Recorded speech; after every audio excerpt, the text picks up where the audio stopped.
안녕하세요. 오늘은 로마서 3장 9절부터 20절 말씀을 함께 생각해 보겠습니다. 지금까지 우리는 이미 로마서의 꽤 중요한 부분을 살펴보았습니다. 하나님을 전혀 모르는 사람도, 착하게 살아온 도덕적인 사람도, 그리고 대대로 종교적인 전통을 이어온 사람도 모두 하나님의 기준 앞에서는 부족하다는 이야기를 들어왔습니다. 오늘 드디어 바울은 그 긴 논증의 결론을 내리려고 합니다. 그리고 이 결론은 처음에는 무겁게 들릴 수 있지만 사실은 로마서 전체에서 가장 중요한 전환점입니다. 왜냐하면 이 결론 다음에 오는 것이 진짜 복음이기 때문입니다.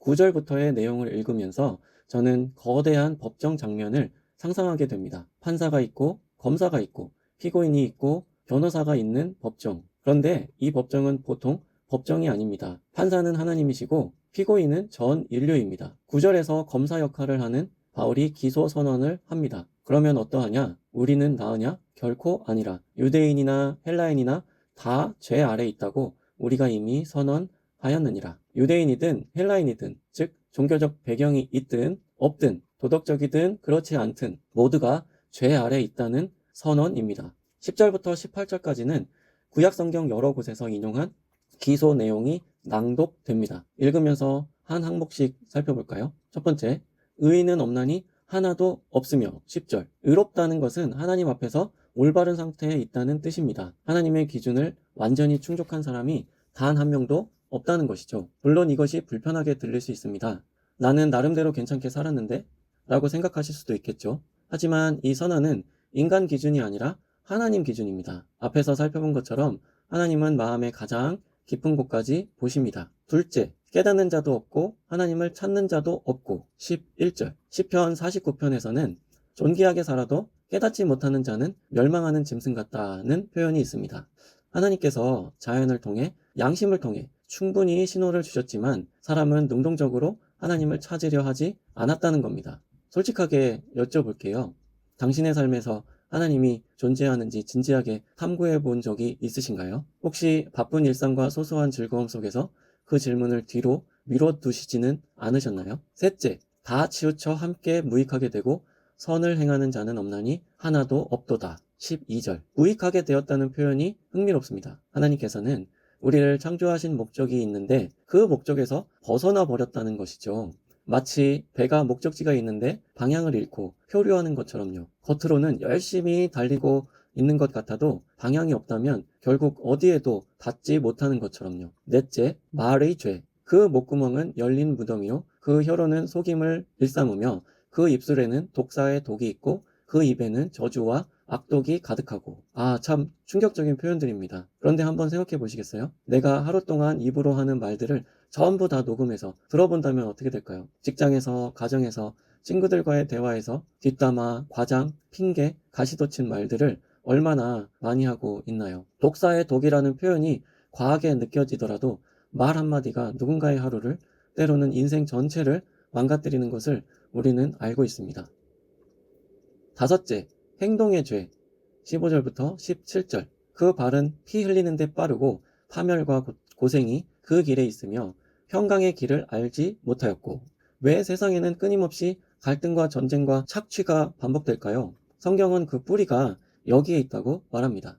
내가 살기 위해서 남을 밟아야 하고 내가 이기기 위해서 남을 쓰러뜨려야 하는 이 방향성이 개인의 죄에서 시작해서 사회적 파멸로 이어진다는 것이죠. 여섯째, 가장 근본적인 문제. 18절에서는 그들의 눈앞에 하나님을 두려움이 없느니라. 이 한 문장이 앞에 모든 것의 원인입니다. 내 삶에 궁극적인 기준이 없을 때 내가 기준이 됩니다. 내가 스스로 나의 삶의 기준이 되면 내게 유리한 것이 선이 되고 내게 불리한 것이 악이 됩니다. 거기서부터 모든 갈등이 시작됩니다. 이 법정에서는 흥미로운 일이 벌어집니다. 피고인 측에서 변호사가 변호를 하려고 하는데 말문이 막혀버립니다.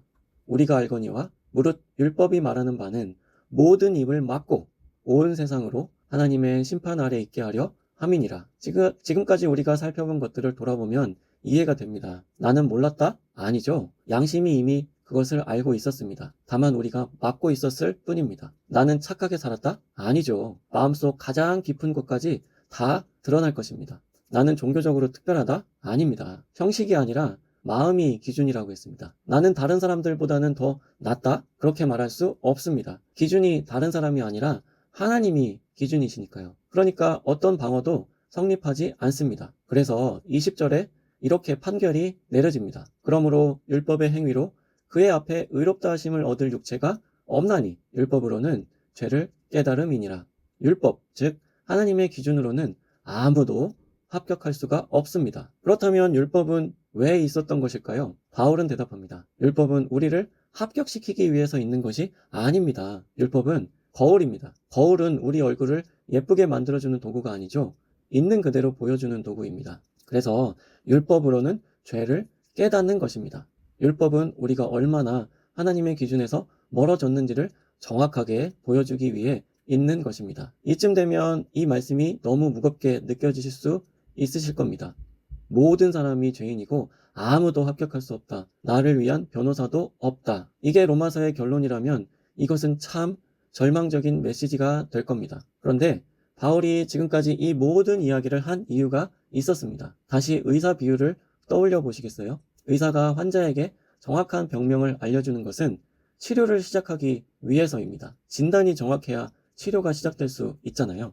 내가 얼마나 아픈지 모르면 병원에 갈 이유도 느끼지 못할 것입니다. 내가 얼마나 하나님의 기준에 미치지 못하는지 모른다면 복음이 필요하다는 것도 느끼지 못할 겁니다. 로마서 1장부터 3장까지 바울이 이토록 꼼꼼하게 우리의 상태를 진단한 것은 3장 21절부터 시작되는 놀라운 소식을 전하기 위해서입니다. 이제 율법 외에 하나님의 한 의가 나타났으니 율법으로는 합격할 수 없다면 다른 방법이 있다는 겁니다. 하나님이 우리를 그 절망 속에 그냥 두지 않으셨다는 것입니다. 이것이 바로 복음입니다.